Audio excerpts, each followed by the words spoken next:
Greetings, everyone. Wilkinson here. It's been a long month. I haven't been on here. I'll probably talk about it at some point, but I had a knee replacement, and I've been out of commission for about a month. But I'm back, and today my guest is Andrew Easton. He's from the East Coast, and we're going to talk to him. Andrew, say hi to everybody. Hey, this is Andrew Easton. Thanks for having me, Wilkinson. Great to have you. Andrew's been a guest in my house for about, 3 or 4 days. Mm-hmm. We've gotten to know each other. We met online, and we've done a few photo shoots. We'll get into some of that. But anyway, let's hear a little of your story. Tell a little about yourself. Where were you born? What's your family situation? So I was actually born in Eastern Europe, but my parents immigrated to the States when I was only a year old. So I don't remember any of my time before then. But I grew up in Florida, spent most of my life there, went to school there. And just this past year, at the end of 2023, I moved to D.C., Washington, D.C. Okay. And what do you do? So full-time, I'm a scientist, but in the last several months, I've kind of, dabbled a little bit in the porn industry and also just, doing some photography and photo shoots, thanks to you, of course. Andrew, I'm shocked. Really? Why do you say that? You're doing porn? Oh well, I mean, nowadays with like OnlyFans and Just for Fans and all these other creator platforms, I feel like it's becoming more of a common thing. Of course, there is still taboo around it in certain, areas and industries. But I mean, I don't think that should stop you from doing, something that you want to with your life, if that's what you want to do. Okay, we're going to come back to that. So let's go back to growing up. Yeah. So obviously you're gay. Mm-hmm. What's your story? So initially when I realized I was gay, I mean, in hindsight, looking back, I knew for quite a while, even when I was a kid, but... Like how old? Probably like 6 or 7 I knew, just because I knew that when I saw pictures of men, I was attracted to them, and I knew that, I didn't really relate to guys my age at the time. I wasn't really into sports or, sort of the more masculine things. But it wasn't really until I was about 15 years old in high school that I fully came to terms with the fact that I was gay, or at least bisexual. And it's funny because it was because I had this huge crush on a math teacher in, I think, the 10th grade. And I was so infatuated that I was like, this can't just be, teenage hormones or something. Like, this has to be. So this was a guy teacher. This was a male teacher, yeah. And, that lasted about a year or so, but that kind of made me dig a little deeper into my sexuality and what that actually meant, because I'd been quite repressed. My parents were very traditional, so they didn't really let us date and stuff. So I never really had much of a concept for what sexuality meant. I mean, I started to watch porn in high school, and that also kind of led me down a path where I was like, okay, I think I know what I'm attracted to. Now, what does this actually mean? Right. So coming out, what happened? So I actually came out to mostly friends and stuff while I was in high school and college. I didn't come out to my family for a while, not until I was about 22 or 23 years old. Most friends were really supportive. I did kind of have an experience in college where I was a little set back because, when you go to college, you feel like you're in a new place. You can kind of reinvent yourself because you don't know anybody. Right. And one of my dorm mates, who's actually now one of my best friends, which kind of just goes to show you that, sometimes people say things because out of ignorance. It's not always out of malicious intent. But he made a comment about something about glitter and being gay and kind of just stereotyping. And that was the first week that I had moved into my dorm, and everyone else kind of laughed at the joke. So I was a little bit was this your roommate that did this? He was my roommate, at the time, but now he's one of my best friends and he's super supportive. And I think had he known that I was gay, he probably wouldn't have made that comment. And he's learned a lot too. And he's straight, I assume. He's straight, yeah. Okay. But, like I said, it wasn't anything malignant. It was just that comment at the time. I think I internalized it a lot. And so I actually didn't come out to anyone in college until the very end of my freshman year. And luckily when I did, they were all very supportive. Actually one of them that I told came out to me and said she was bi. So, it kind of helped me find some community taking that leap of faith. So when did you come out to the roommate? So I came out to the roommate my sophomore year, so the fall of my sophomore year. And it was the same roommate? It was the same roommate. And yeah, I mean, he was very, supportive, very relaxed about the whole thing. And I don't even know if he remembers the comment that he made. I mean, I think I might have brought it up to him down the road at some point, and he was like, yeah, sorry about that. Yeah, like he didn't mean it, to be offensive or anything. It's just, kids when they go to college, especially him, he was homeschooled. He grew up very sheltered, and it's kind of just what you hear from your parents at that point. And you don't realize that it's always, stereotypical or offensive. Right. Mm-hmm. All right. Then you have siblings? Yeah, I have a sister, but that's the only other sibling that I have, and she is the younger one, so I was the oldest child. Okay. So did you come out to your parents? So I'm out to my mom, and I'm out to my sister. I'm basically out to like all of my cousins. I came out to my sister first in my family. That was when I was 22 years old, and I mean, she's younger than me, and she's had gay friends and stuff, so for her it wasn't really much of a, like, it was a shock. She didn't really expect it, but it wasn't anything that kind of like put her off guard or made her view me any differently. Right. And then, so that was in 2021. So I was at the beginning of 2021, I came out to my sister. Towards the end of 2021, I came out to my mom, who honestly, she had been kind of picking up on some signs anyway, because I was getting to a point in my life, growing up, I always cared a lot about what people thought. And I always kind of took the extra effort to please people, like kind of not to step on any toes, even if it meant sacrificing what I truly wanted to do. Right. And that kind of started changing at the age of 2021. It was post-pandemic, the world was kind of opening up again. And I was like, this is a chance for me to go out and really kind of figure out my life, because I was really in a place where I was yearning for that. And so, in the past, like let's say when I was in high school, if I got like a pride flag from Pride, or maybe like a rainbow bracelet or something, I would kind of stow that away in my room and made sure that like, it was buried deep in the depths and that no one would find it. Right. And that obviously started changing as I got older and as I became more comfortable and kind of just started letting go of those expectations and caring about what others thought. So, I would leave stuff lying around my room. Like there was this book that I bought that was about the history of Stonewall, and it mentioned LGBTQ on the cover. And I think my mom saw that and she kind of picked up on it. There were also some posts that I had made on Instagram because the Pride parade that I went to in 2021, obviously with COVID, that was the first Pride parade that anyone went to in like 2 years. So I had this picture of me, kind of waving a rainbow flag around and a rainbow, a rainbow cape. And in the caption, I was like, #gayboy, #LGBTQ. So, I was very, at this point, kind of being a lot more open on social media, and obviously my parents and relatives followed me on social media. Oh, so they did see it. So they did see it.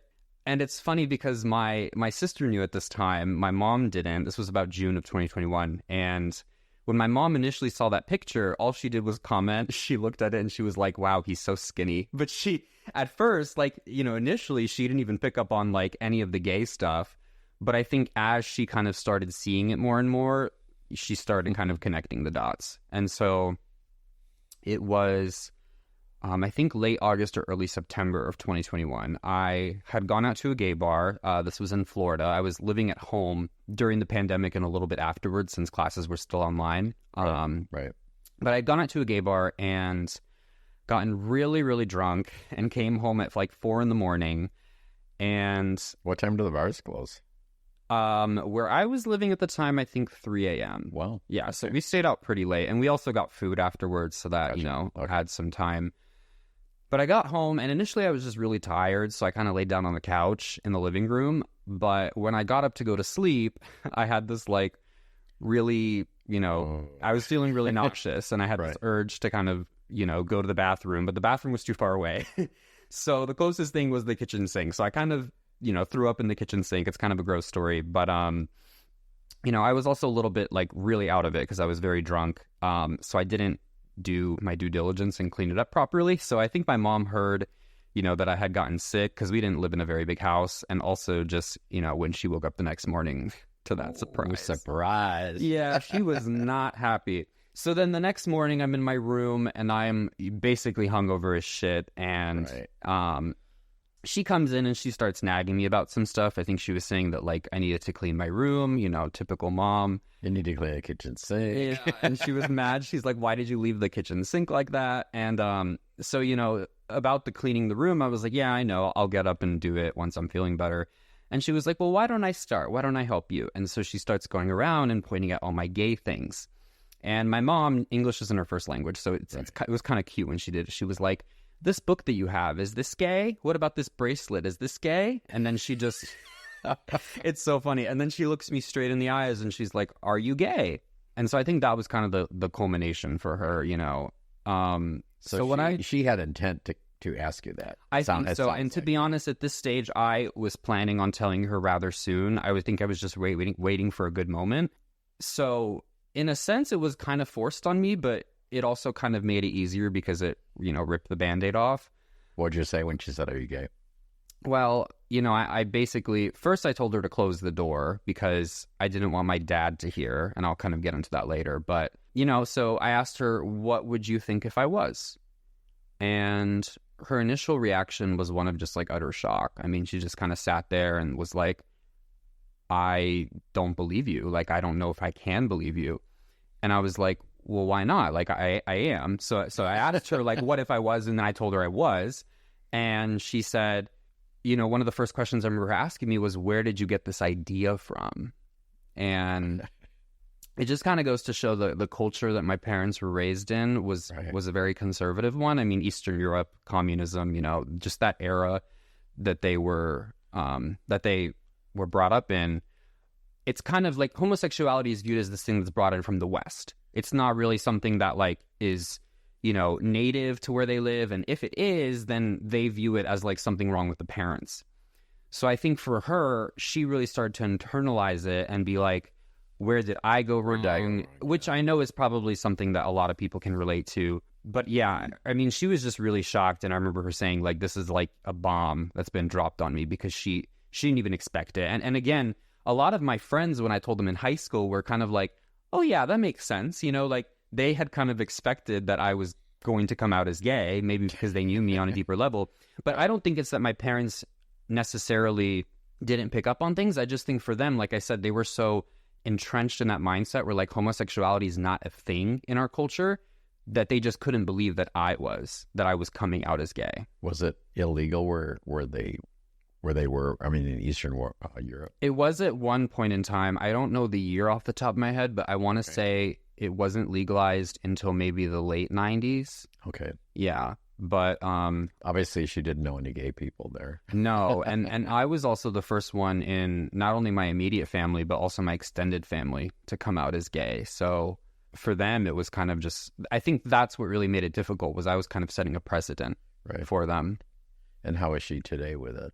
So that's the interesting part. So following my coming out experience to her, I really tried to, you know, have these conversations with her and kind of, you know, emphasize education and just say like, hey, you know, there's all these resources, there's videos online, there's groups that you can join where other parents have LGBTQ kids. Like PFLAG or something. Yeah, PFLAG. And, you know, at that time, my mom's been through a lot between, you know, my dad cheating on her and just like all this drama. She's also been going through a lot of chronic pain.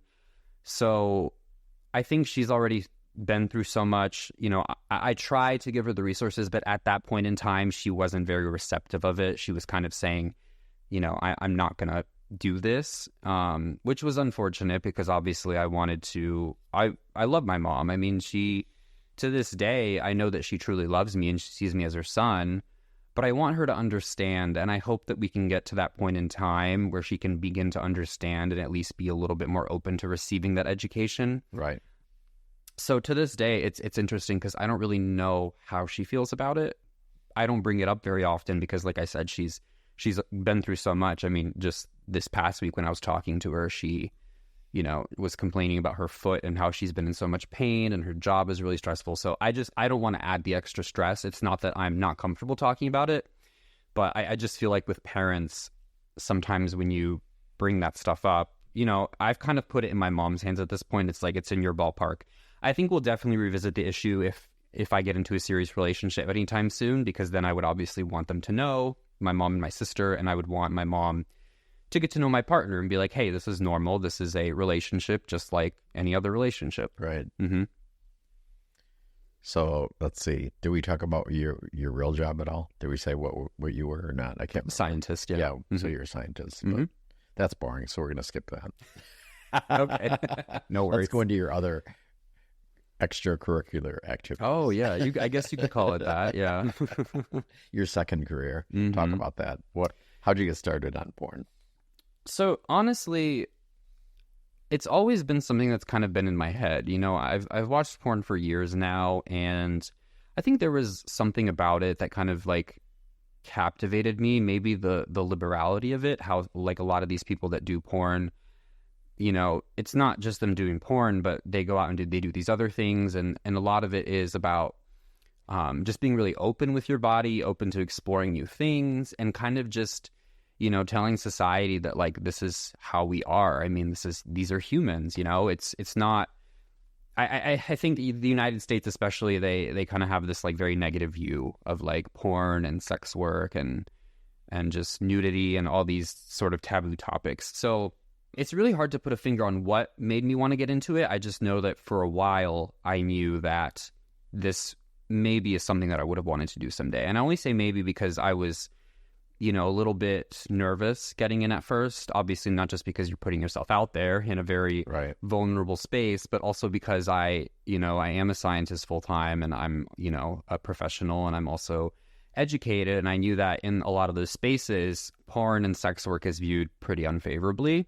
So I always worried about, you know, an employer finding out. For me, it wasn't even so much about like my family, because if my family found out, I mean, they would freak out. Don't get me wrong. Like, they would be mortified.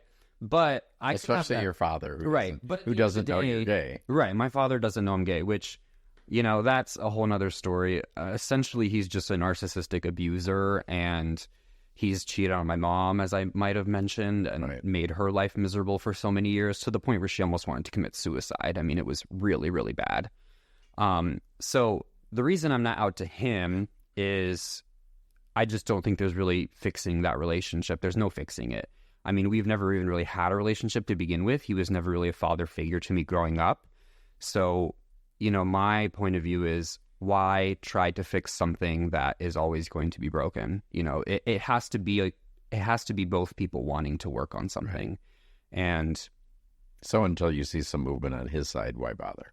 Why bother? And to be honest, I don't think there is ever going to be any movement on his side, because if you really dive deep and look at the psychology of narcissism and, you know, even like sociopathy, and these types of behaviors are very, very resistant to change. You know, these people don't think there's anything wrong with them. Even when my dad cheated on my mom, you know, most people's reactions when they cheat on a spouse would be like, oh my God, I'm so sorry, I messed up, I want to work on this. At least they're remorseful. Right. My dad was like, I haven't done anything wrong. I mean, look at what my friends are doing, and look at what who's doing. Like, you're lucky to have me, is what he said to my mom, essentially. Wow. Really? Yeah. So, you know, just looking at those behaviors and reflecting on them, I think has made me realize that at this point, coming out to him would probably just create more chaos than anything. And my mom agreed with me on that. I mean, you know, she told me that when I came out to her, she would keep it a secret from my dad, because she knew that he's just a certain type of person, and that's not really going to change. And they still live together, though, right? They still live together. And so, how often do you visit? I was there this past December for Christmas and New Year's, and then I was also there in November for Thanksgiving. You know, now that the holidays are over, I probably won't visit anytime soon. I mean, I might come in the summer because one of my cousins is getting married, but so probably just a few times a year. So 2 or 3 times, and that's 2 or 3 times a year, yeah. So you can be not gay or whatever, not bring it up. Well, when I'm home, luckily one thing about my parents is they've never been very, you know, strict in terms of who I'm allowed to see and what I'm allowed to do. So when I'm home, I'll go out with my friends, you know, until midnight or 1 a.m. Or, you know, sometimes I'll just say I'm hanging out with a friend and I'm going to a guy's house to get fucked. Like, it doesn't really... You don't say that. Well, I don't say that to them, but I just say I'm seeing a friend, and they don't really press me too much. Right. So, you know, when I'm home, I can still be gay, quote unquote, but it's not something that I, you know, explicitly talk about with them. Just don't throw up in the kitchen sink. No, I've definitely learned from those days. Yeah. Okay, so back to your porn career. Mm-hmm. So, how long has that been going on? And you're what? How old are you now? I'm 25, so it's been pretty recent. I mean, essentially, when I started, I didn't even know what I was doing. I just one of my friends, I think, is kind of what pushed me to take that next step. Well, so I think it was a combination of things. So I moved to DC at the end of September.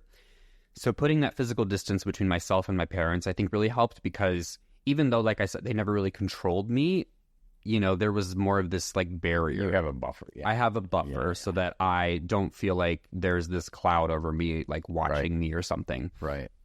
And then one of my friends told me one day, because I work from home and, you know, sometimes working from home can get a little slow. And I was like, gosh, I wish I had another, you know, side gig or just something that I could pick up to do when I'm not, you know, working full time. My friend was like, well, this is why you need to start an OnlyFans. And I was like, you know what? You're right. Like, this is something that I've thought about for a while now.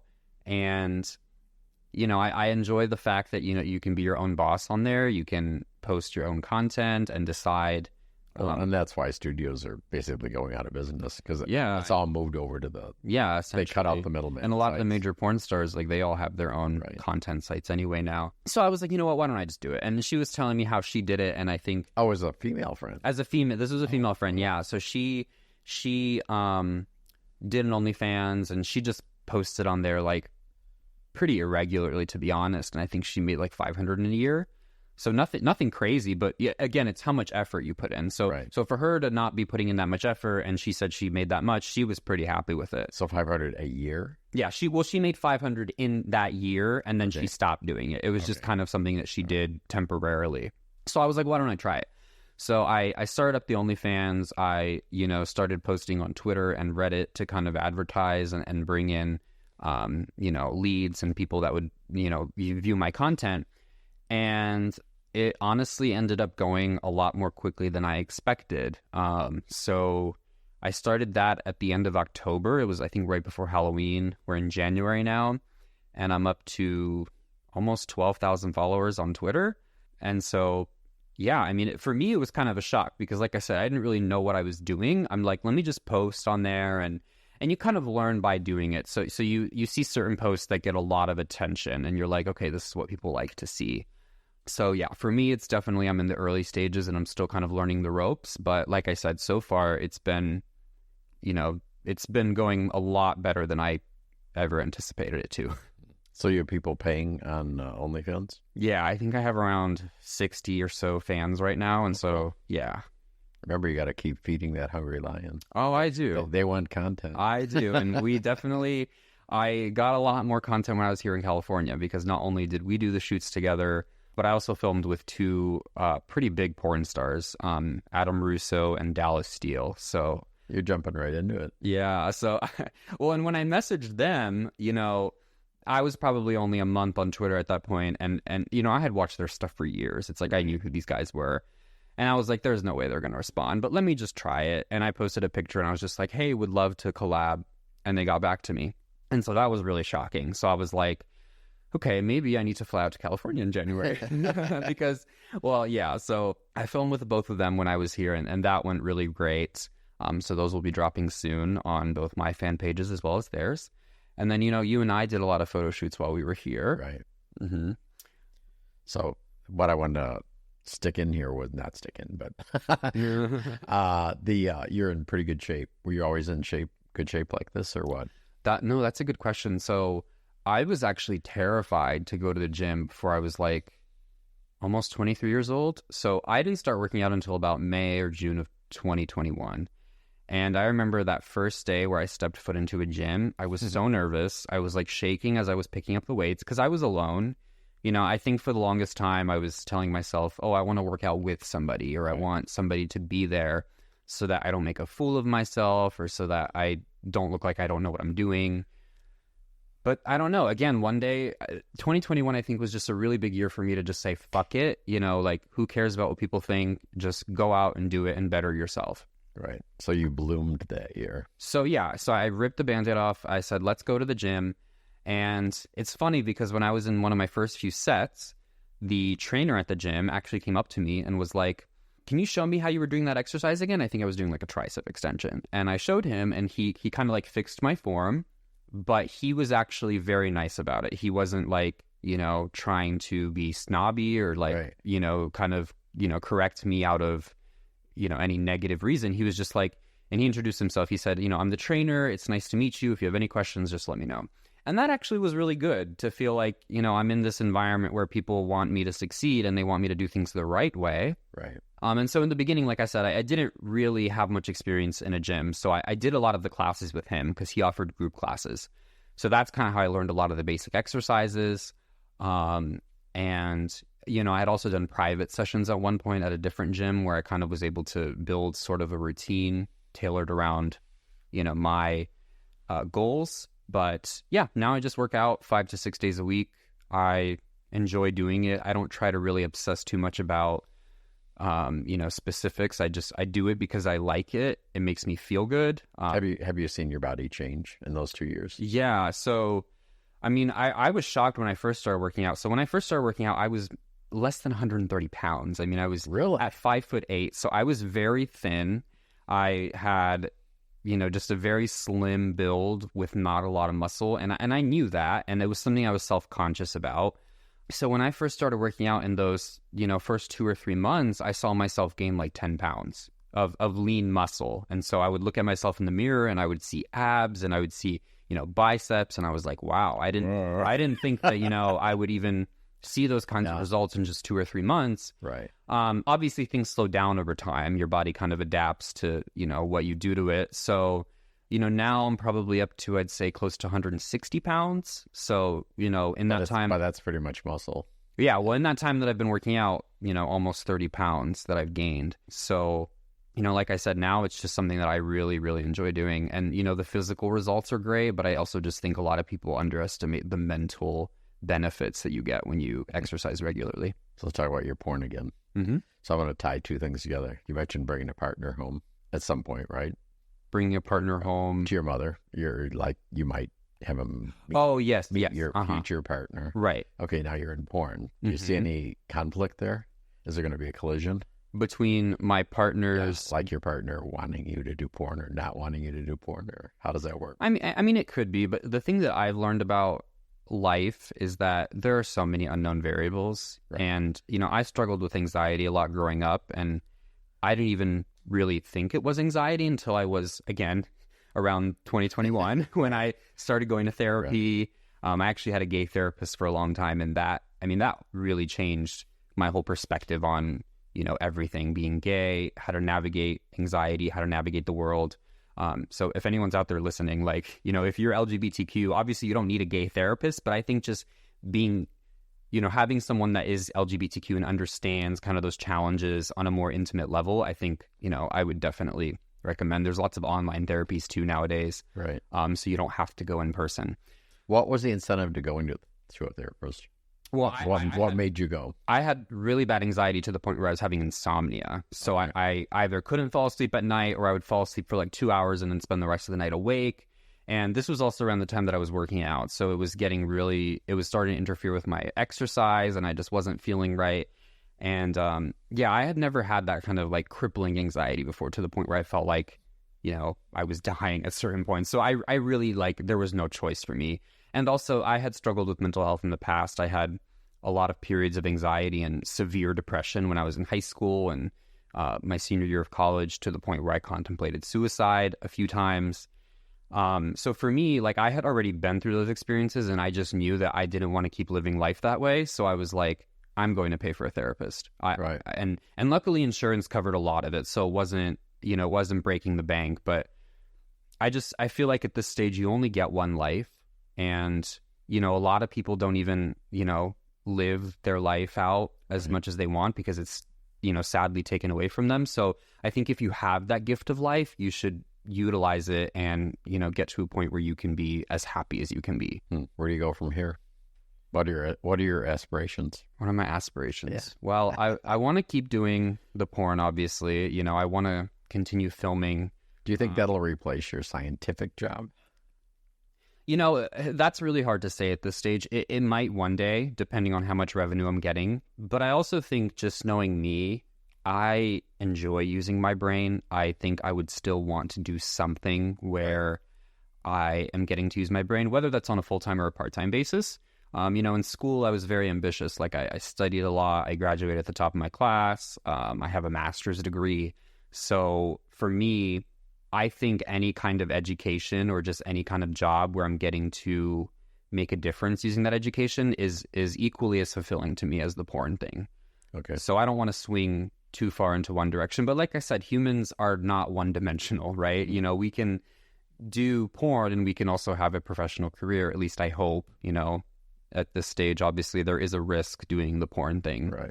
So I would keep talking to you forever, but and you've been great as a house guester. We had so much fun. Yeah. You even watched my 2 favorite movies with me. Yes, and I really enjoyed those. So thank you for showing me. But anyway, when we get to this point, I know you have to go catch a plane, so I'm not going to be able to keep you. But we wanted to record this morning before you left.